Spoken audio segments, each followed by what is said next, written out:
Good afternoon. This is ThinkTech, ThinkTech Talks, ThinkTech Live here on a given Wednesday. This is the day we have the Arts in Hawaii with Donna Blanchard. We just had that show, and we go on to a ThinkTech Talks. That's what we're doing now. And then right after the show, we'll do Hawaii, the State of Clean Energy with Sharon Moriwaki and Jeff Ono, who's the consumer advocate. That'll be an interesting show, so stay around for that. Anyway, what we have here now is Sanford Murata. He's a real estate developer and consultant and professional in every way. Yes, thank you. Thanks for coming down. And You're welcome. we haven't really settled on the title of the show. I mean, I think you wanted to say, where's the Aloha? Yes. And I wanted to say, where's the money? So maybe we could negotiate here. We can always negotiate. There's always room for negotiation. Sanford, give us a little bio of yourself. What have you been doing? Well, the sort of sum and substance of it is born and raised in Honolulu. Went to school in the mainland at Berkeley. Took my degree in urban land economics. Studied architecture, but decided that I wasn't going to become an architect, although I still really enjoyed being involved with use of land. Luckily, came home, got a position with Dillingham Corporation, have been involved with real estate and real estate development all my life. 40-something years involved in all aspects of real estate, and concerned citizen of Hawaii. All aspects. What's the array of things in that idea? How many things? What kinds of All things? aspects would include real estate development, Mm-hmm. management, Mm-hmm. investment, Mm-hmm. consulting, brokerage, investment, as well all kinds of forms of consulting that would involve problem solving. So I consider myself to be a problem solver in real estate. How has it been? I know that's a ridiculous question, but tell me.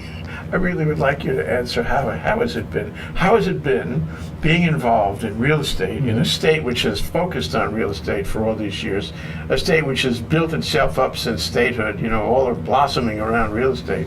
You've seen it all, Sanford. You've seen it all. How has it been? Well, yes, seen lots of it. And of course, real estate, as with almost every aspect of our economy, goes into cycles.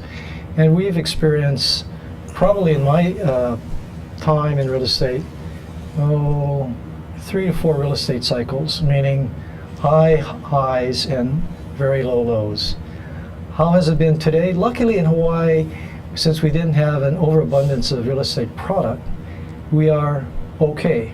We haven't gone over the cliff as other places have, as for example California and Nevada. So we are okay, but we have such a small market. We do experience often sharp contractions and sharp highs. So when you say a small market, you mean you have a small amount of inventory or a small number of people who want to buy the inventory, or both?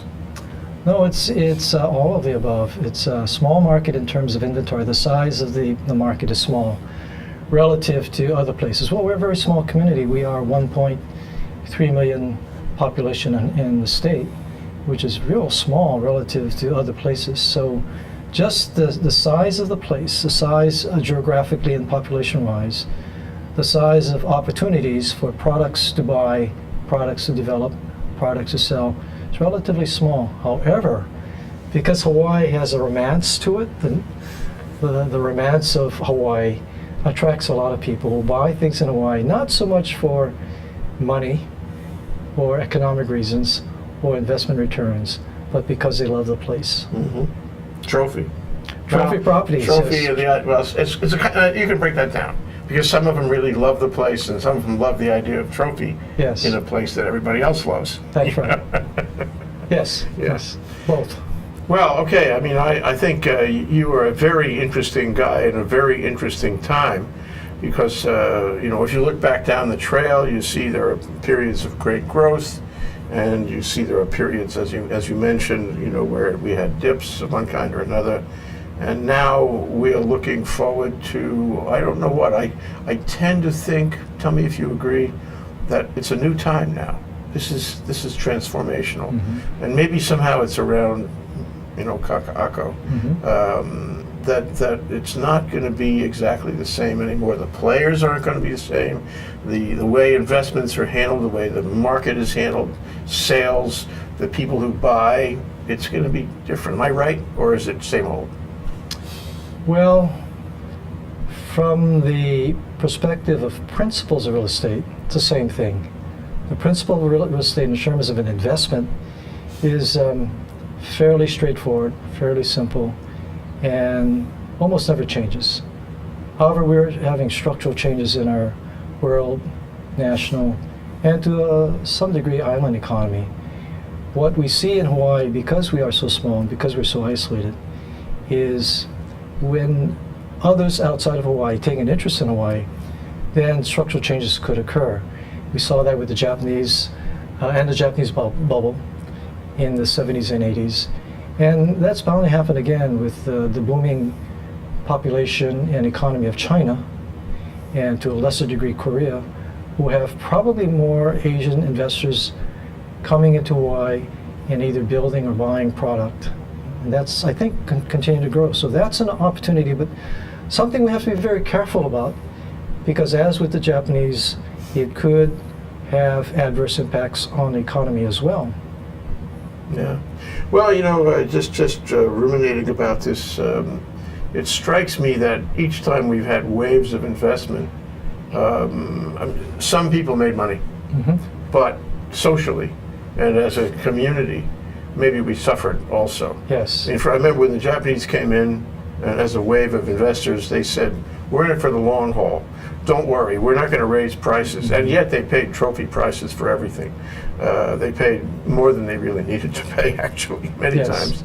And then, of course, as the world as we live, they had to make a return on that investment, and they weren't really in for just holding and not being concerned about the return. They ultimately got around to where's the return, any investor would, and that raised rents, it raised prices. Everybody used those comparables. The tax office used those comparables and raised everybody's taxes.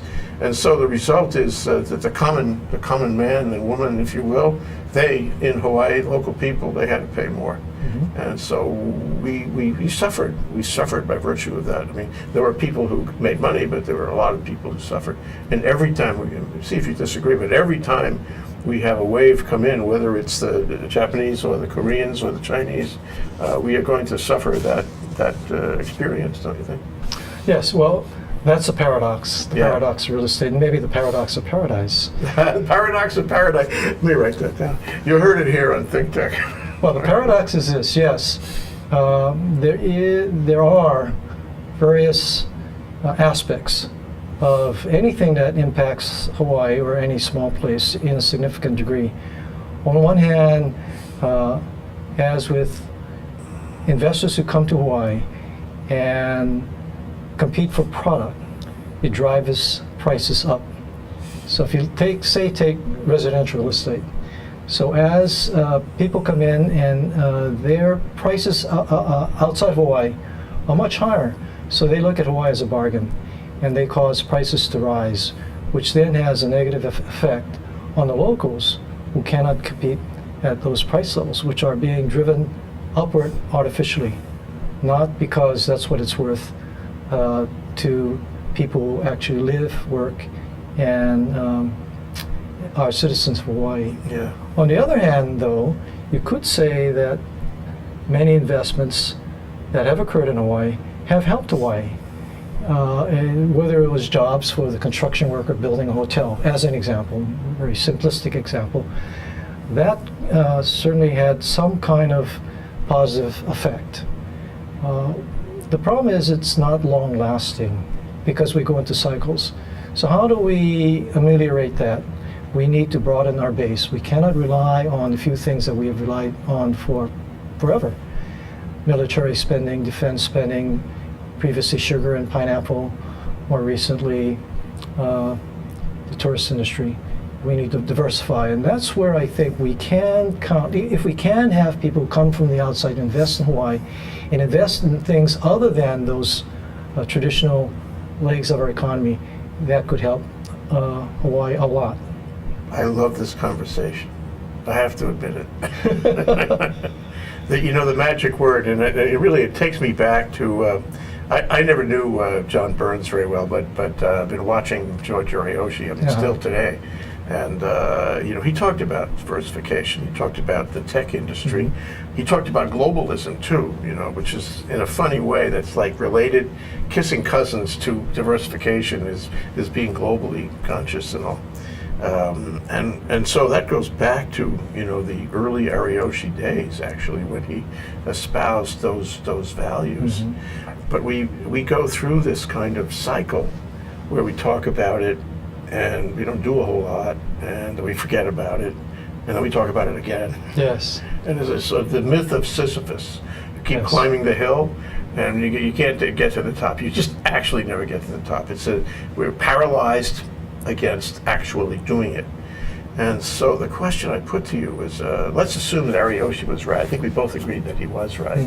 And diversification is really, it's like critical in the long run. Otherwise, we're exposed to God knows what terrible things could happen. How do we achieve that? I know that's not an easy question. Well, it starts with leadership, I believe, and education, and looking beyond the sort of the provincial boundaries that has stymied our thinking. Recently, two people just shot into my mind as you were talking about. I don't know all about their plans, but from the little that I do know, I'm very impressed. One is Pierre Omidyar, and what he's attempting to do, and not only attempting to stimulate the economy by economic efforts, business efforts, but as well as his more altruistic nonprofit organizations. I believe he's sincere in trying to find a way to help Hawaii, both in terms of social value and economic value. The other name that pops into my head is Larry Ellison with the purchase of Lanai. Now he brings with him not only the vision, but tremendous capital and commitment. From what I know, what he plans to do with Lanai, it could be a great model, not only for Hawaii, but potential other island communities. If he's able to accomplish all that he's announced to attempt to achieve, I believe it can be a tremendous boon for Hawaii. So this is where, when I said there's the sort of the paradox of paradise. If we have people and companies and organizations and other sort of sources of inspiration and revenue, we can make significant changes, and we need to make significant changes, or we'll go the way of Detroit. We'll head for economic bankruptcy. Yeah, or some of those islands in the South Pacific that go stagnant. That's right.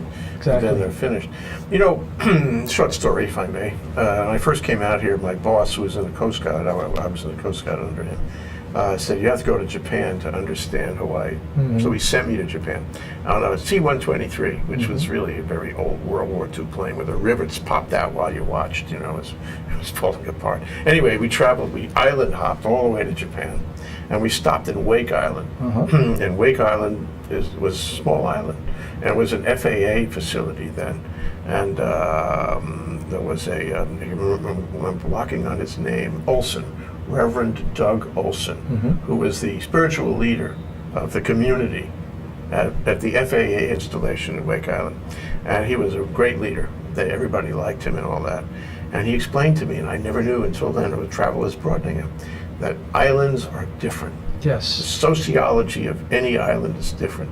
And in this seat you're sitting in now, a week ago, we had a guy named Ron Jumeau. Jumeau is the climate change ambassador from the Seychelles. And he spoke at the Energy Summit at the Convention Center last week. He was really brilliant. And he said the same thing. Islands are different. Islands have to look to each other. They have to understand the nature of the sociology on a given island. It's different. And somehow I think this problem about acting, this problem about finding leaders, finding guys like Pierre Omidyar or Larry Ellison, to bring forth, the ability to act, it's different on an island, and they have more effect than they would have, say, on the continental U.S. The question, though, is this, and it's complex, I know. we have heard from our politicians. Okay, not so much our corporate leaders, and not so much guys like Omidyar and Ellison, but from our politicians all this time, since statehood, that they are going to bring us diversification, if at all. And we have relied on them. We look to them. We look to government. It's sort of it's the plantation mentality. Come forward. The government is the plantation. Exactly. The government will make it right. The government will find a way. But the government hasn't been able to do this at all. So where does the government fit in the recipe that you're describing? I see that in, well, first of all, we need political will, and that comes from government leaders. But we need to find ways to incentivize those who really are committed to doing better for Hawaii. And those incentives can come in very, very many different forms. It could be as easy as making things easier. For instance, getting permits. If you were to get a permit to build something today, it takes a lot longer and a lot more effort than it should. It doesn't have to, but we need to streamline the bureaucracy to make the permitting process easier, faster, and more certain. That's a very simple thing, and we've talked about it. Many city administrations have talked about it. State administrations have talked about it. But somehow we can't overcome the quagmire, the inertia of our government bureaucracy. And I'm not sure exactly how that's going to... No, it's not a problem, because we're going to take a break now. It'll be a little less than a minute, and Okay. you have all of that time to think about what the solution might be. After the break, I'm going to make you the mayor. Okay. And you can tell us what your platform would be, okay? Gladly. That's Sanford Murata. We're talking about where's the aloha and the money.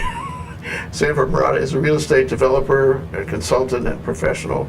And this is ThinkTech Talks, and I'm Jay Fidell. We'll be right back after this short break.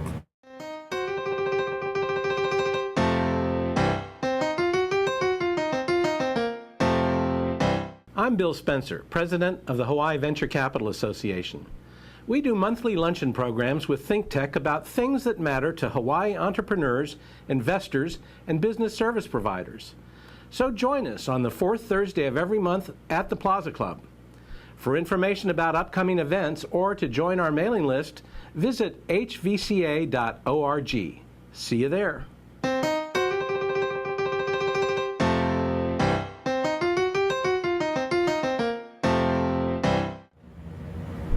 Okay, we're back. We're live.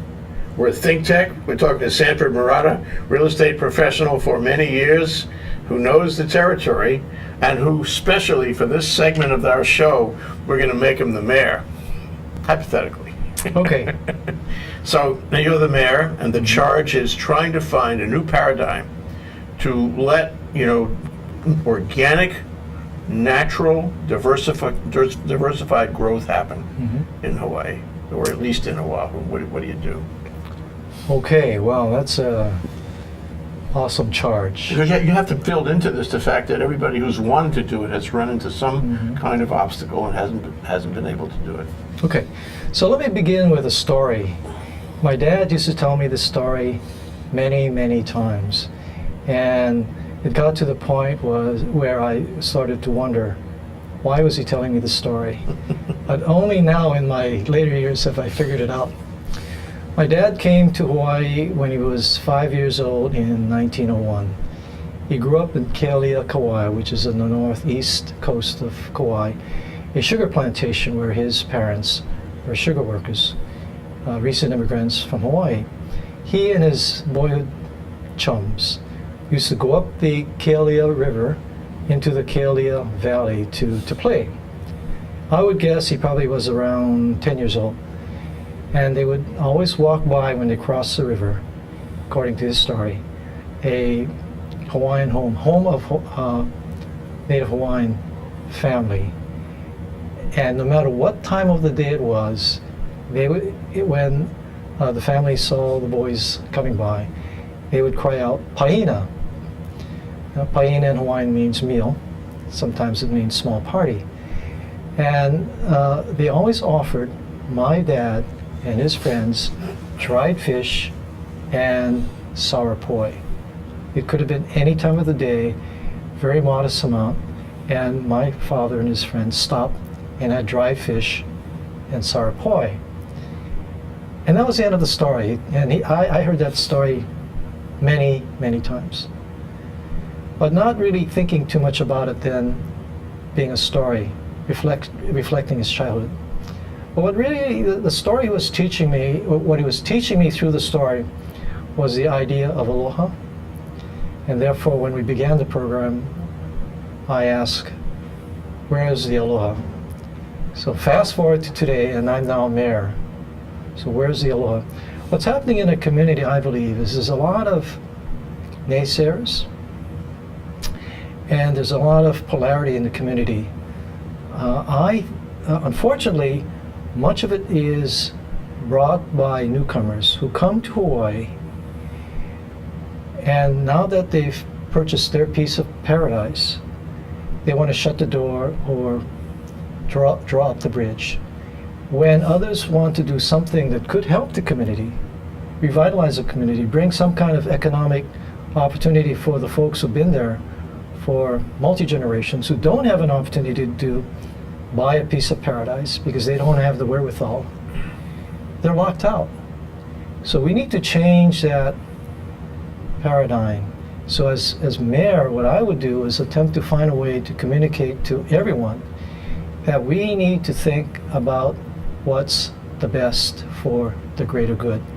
How do we communicate the fact that change is actually okay if it benefits everyone? And a sample I would give, not so much for the Honolulu, but for the state, is a super ferry. It seemed to me, and I haven't done any kind of formal investigation about this, but anecdotally, it seems to me a lot of people who opposed super ferry were not opposed necessarily because of any economic impact that they would have, but because they had their piece of paradise and they didn't want any intrusions into their comfort, into their peace. So how do we do that? Well, basically, in some way we need to, as I mentioned earlier, incentivize private developers to work with public agencies and to create public-private partnerships working hand in hand with the public faction or the public segment, paving the way for private efforts to do what they do best, and for government to get out of the way. I think so often government becomes a stumbling block, maybe hoping to protect the interests of the people, but often without good information, often with assumptions that maybe were accurate years ago but are no longer true today. So, what would my platform be? Urbanize Honolulu.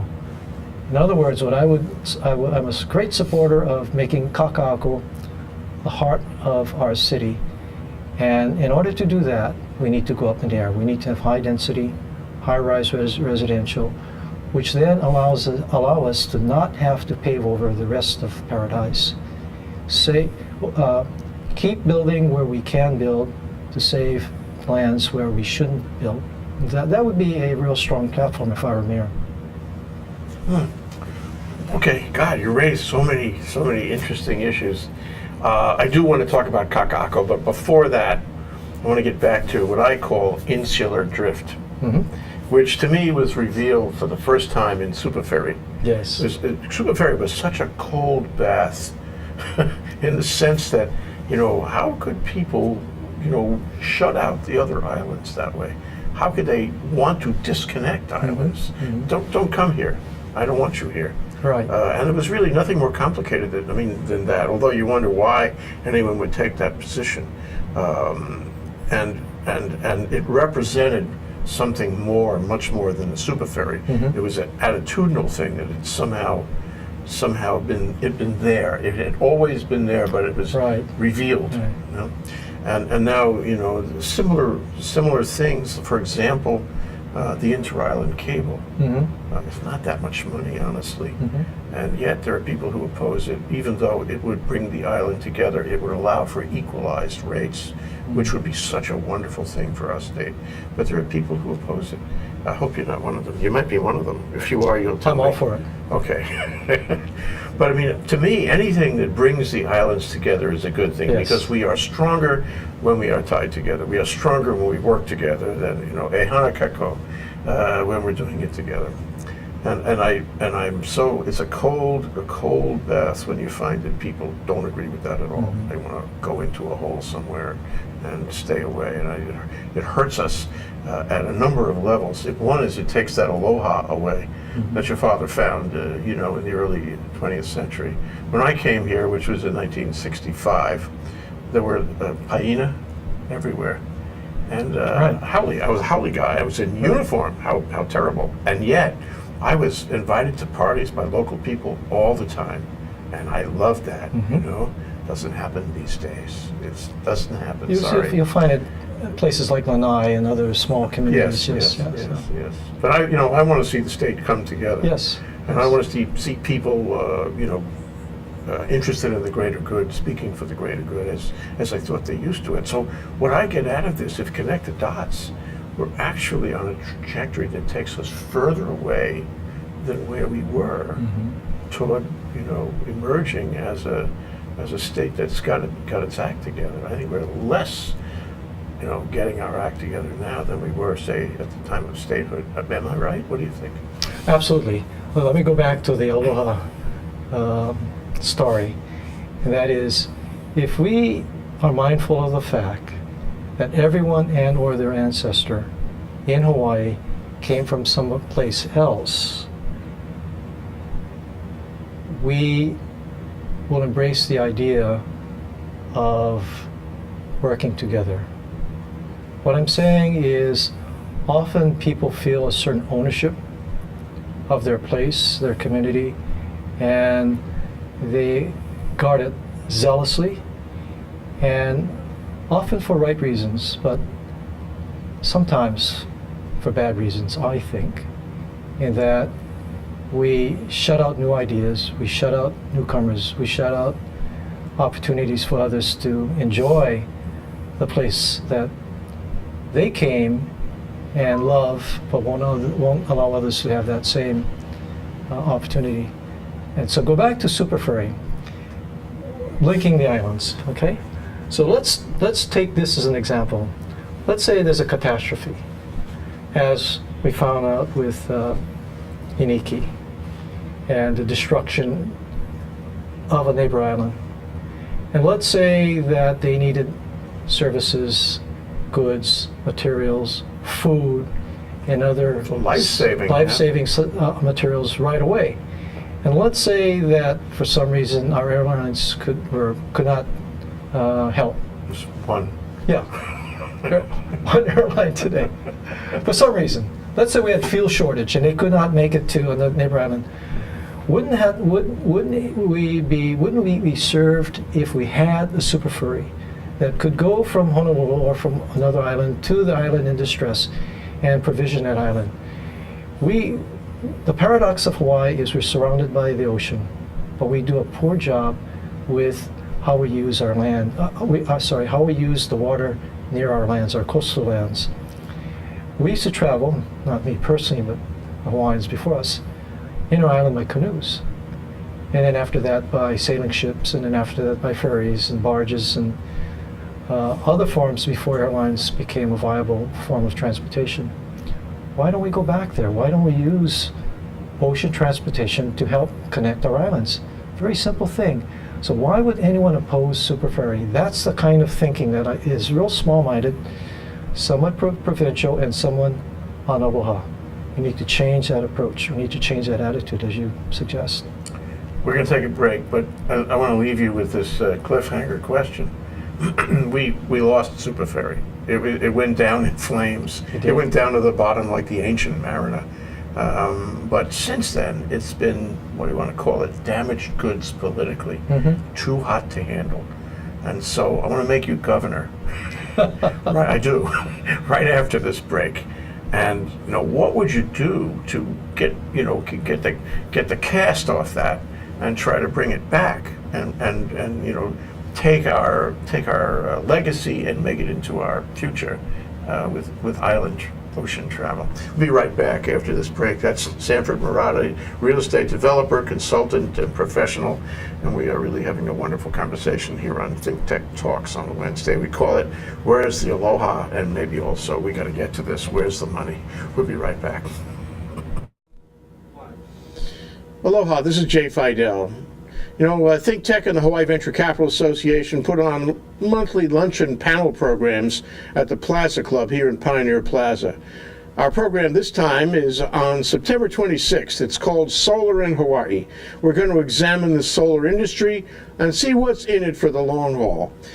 We have a great panel, great moderator. We'll be sending out email on this. If you want to be in our email list to receive the details, check out thinktechhawaii.com.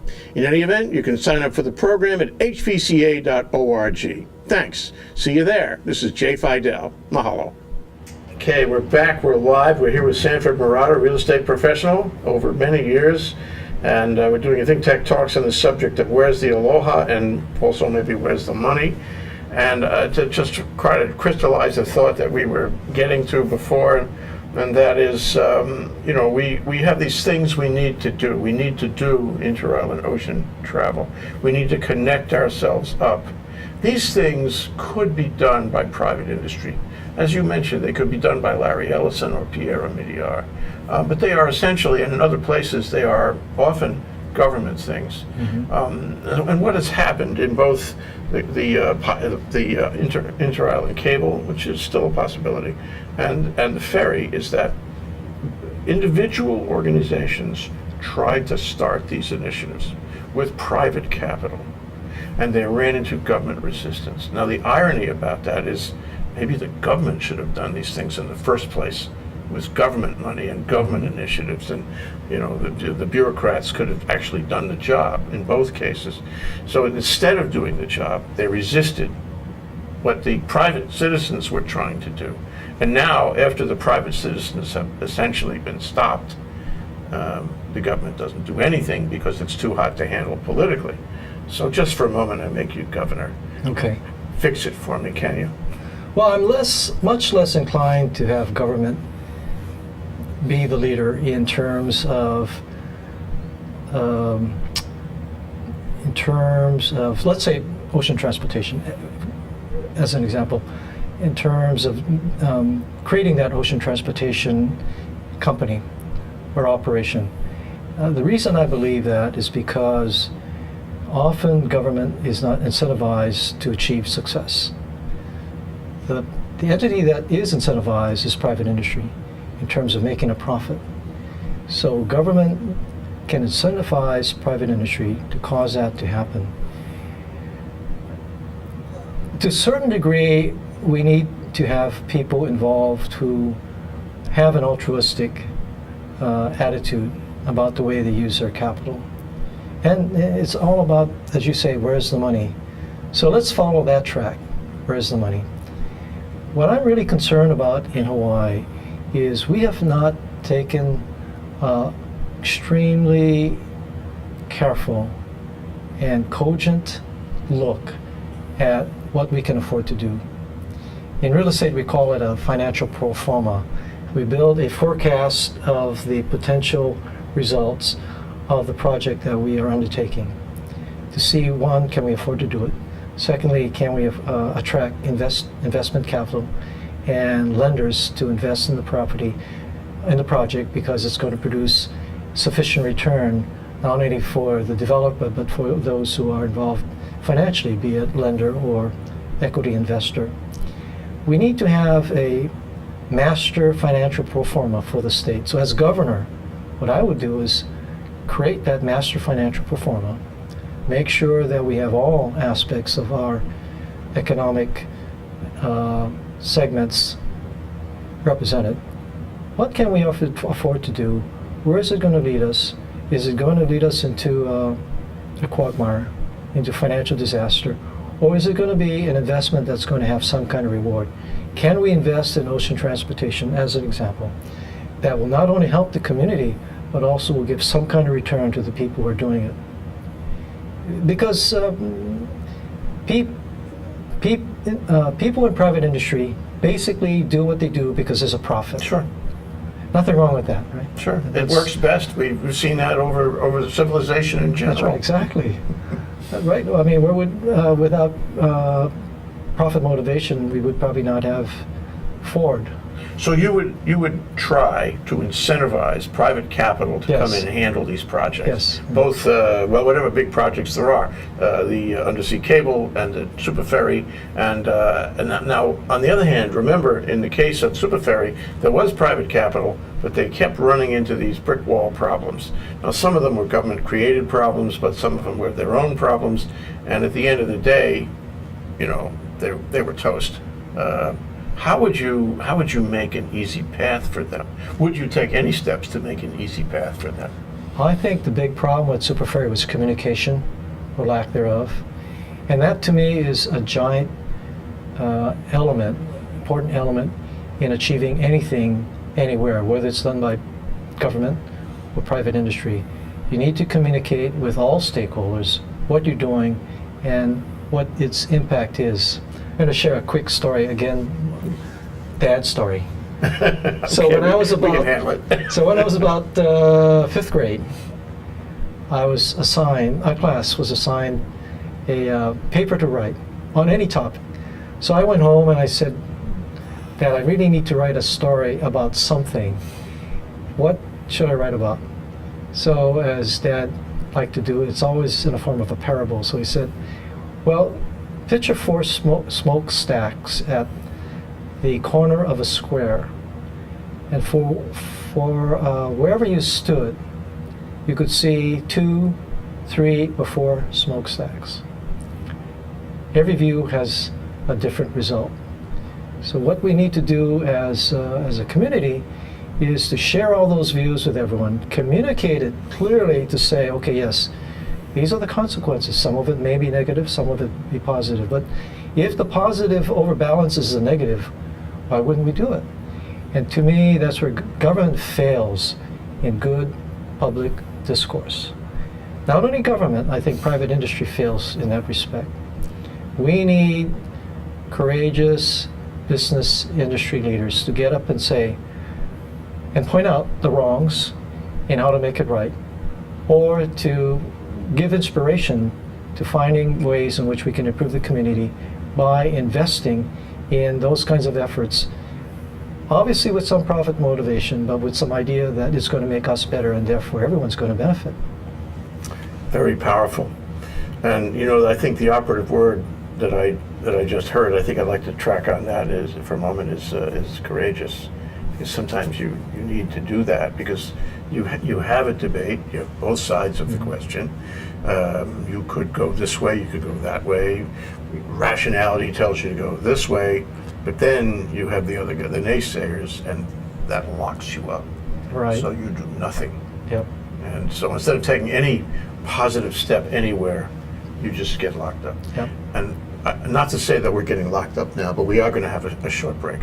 Okay. So, this is Sanford Murata. He's a real estate developer, consultant, professional. We're talking about where's the Aloha and also where's the money. We'll be right back after this very short break.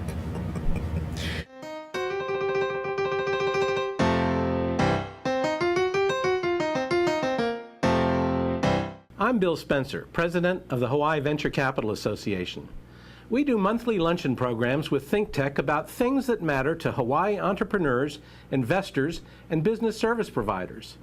So join us on the 4th Thursday of every month at the Plaza Club. For information about upcoming events or to join our mailing list, visit hvca.org. See you there.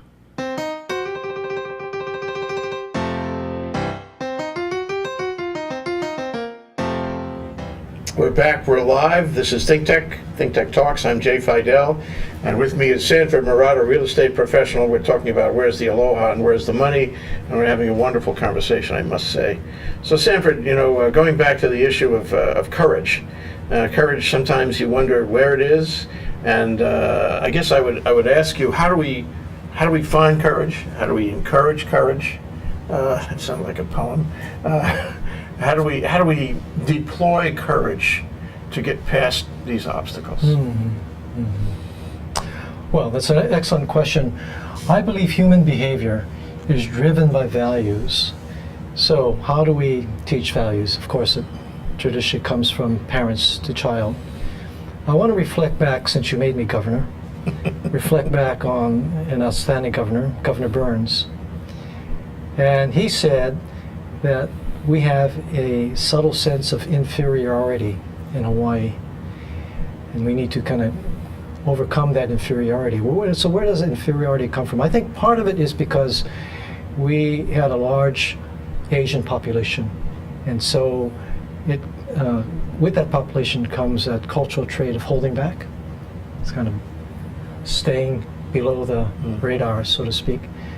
Well, we need to, in our education system, encourage young people to have courage, to speak up, to stand up, to understand how they can communicate what they believe in, and respect that the idea that the young person would have, even though it may go against the grain of popular knowledge. So it begins with education, and that's where, we talked about where's the money, where's the Aloha? Where the money, to me, has to be placed in education, for which we'll get multiple returns if done right. If we can create an outstanding education system in America, and in Hawaii more particularly, and as governor, that's where what my priority would be in education, improving our education system for everyone. So what happens to our young people? Because parents, and I'm one of them, did not trust the public education system to educate our children, we sent our children to private school. And what that does, it only furthers the value of the private education system, and it reduces then the effectiveness of the public education system, because then you divide our young people. But that's what it does. I certainly agree with that. Yeah. So, do we have enough time to fix the educational system? It's like crosshairs. The educational system needs to go up, and while the educational system, we're making that better, hopefully, the economy and the prospects of the state are at risk. We can be able to do it soon enough, or are we going to do it in futility? Well, I'm a positive thinker, and I believe, yes, there can be changes, but I'm not an education specialist, or I'm not particularly expert in that area, so I don't want to say too much about it, other than I believe we need to have courage with changing our education system. I believe a lot of it has to do with the teachers. We need to put more responsibility at where the rubber meets the road, with our teachers communicating with our students. And we need to not only have a valuable, let me say that again. Not only do we have to value that relationship, but we have to train our teachers so that they can be effective teachers. And I'm not sure that we're doing a good job about that. And I'm not talking about Hawaii, only Hawaii. I'm talking about in America, and probably even to some degree worldwide. We're not doing a good job educating young people. Yeah. Okay, shifting to the last topic, in which you mentioned early on, and sort of coming back to it, is Kaka'ako. And let's talk about Oahu just for this discussion. I mean, we have a county that used to have all kinds of agriculture and doesn't. We have a county that used to have little towns along the road, now it doesn't. It's getting paved over. Kaka'ako seems like the last great hope, except I would also ask you to fold in what's going on in Kaimuki. Right. Because I think there's something instructive about comparing the two of them. So what do you think should be done? What do you think will happen in both of those places? Well, I would encourage the continued development of Kaka'ako, as I said earlier. Yeah. And a story that I shared with you, and that was a speech I heard from Francis Ford Coppola. He went around the world looking for what makes a city great, because he was going to do a film about a city that got destroyed and was rebuilt. So he went around the world looking at all the cities, including new cities and cities that had been created sort of by a few people, and they all failed. And he realized, he had an epiphany, he realized that the city is great because of its neighborhood. And the neighborhood grows organically, be it a mom and pop store, or a grocery store, or a barber shop, or a small laundry. And that's what we need. How do we create that kind of smallness in Kaka'ako so that we do have something that works, where people get out, talk to each other? Well, we talked about Smart Street. I don't know if you know much about Smart Street, but that's a new kind of thinking. What we need to do is encourage new ways of making communities great and be open to those new ways. We need the old public realm was a great public park. Central Park in New York City, for instance. Well, we can't have the great public park because we don't have the land and we cannot afford to maintain it. What are the great public parks? Okay, fast forward to Kaimaki. We need walking streets where people can get out, walk, shop, eat, play, be on the sidewalk. Why don't we have more restaurants that are on the sidewalk? It's ridiculous. We have the greatest weather in the world, and how many cafes do we have that open up to the sidewalk? Very few. How many places do we have that you can walk a mile on a street and feel this is great? We don't have Newbury Street that is in Boston. We don't have Union Street in San Francisco. We don't have Las Ramblas in Barcelona. These are the kinds of things we should encourage and bring Kaimaki to Kaka'ako. How do we merge it? Not sure, but we need to work in that direction. I have a thought. Let me throw it at you. This sort of brings a lot of things together. I certainly agree about the restaurants on the street, but it strikes me that in Kaka'ako, great risk is you build, big new condominiums, and the market will make them expensive. That's just the way it works. Aside from that article about affordable housing in today's paper, I just see that. But you have these shops that Kamehameha Schools has encouraged along the periphery of they call it the development area. And they're growing by themselves, and some of them are really creative shops, sort of like the shops in Kaimaki, right? Mm-hmm. They're creative, they're young, they're entrepreneurial, and you love to see them there. But the worry is that if you're building expensive condos, or they turn out to be expensive, the rents will displace those young entrepreneur tenants. Right.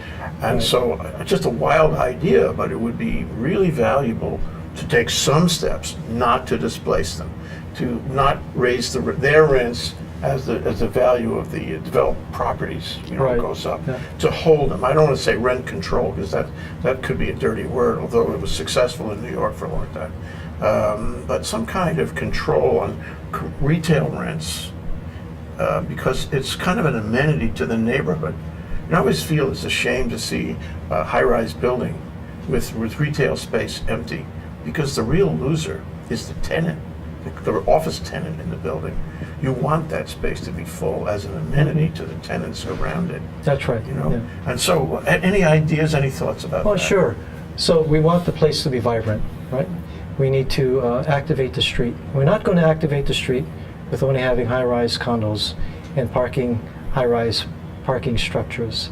We need to have activity on the street. And what activity on the street does is not only brings sort of people on the street, but it's a form of security. When you have lots of people on the street, there's a less chance for crime to occur on the street. And that's why a park by itself doesn't work, because at night there's no one in the park to prevent crime from happening in the park other than closing off the park. So the park, to me, becomes worthless, right? It's a part-time park. So what we need to do is to activate the street with genuine activity that people want to engage in. So how do we do that? Back to me being governor, putting my governor hat back on. Well, I would direct some of our money, the money that is being spent, I believe, foolishly on other kinds of improvements in our community, which don't work, and take that money and put it in Kaka'ako and say, okay, for these streets, they're gonna be low-rise mom and pop stores and shops, be it by way of incentivizing the owners, supporting what Kamehameha Schools is doing now with their art community, or perhaps even condemning and buying land and saying, okay, this street is going to be a small street, and we're going to have 20 mom and pops, and they're going to pay the rent that they can afford to pay, and we, the government, will support that rent. So it's a market street, and you're also going to tell me it's a walking street, right? Absolutely. It's a mall. Well, we need to put people on the street. Yeah.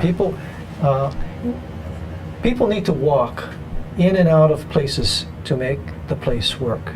That's the magic of it. That's the magic. After how many decades, that's what we have from a guy who really knows. The best mass media is our feet. Yeah. Sanford Murata, real estate developer, consultant, professional, here talking about where's the Aloha and where's the money, where's the future of Honolulu anyway. Thank you so much, Sanford. Thank you, Jay. It's a pleasure. Gotta I really do it enjoyed again. it. Yeah, Yes, same. definitely. Aloha. Thank you.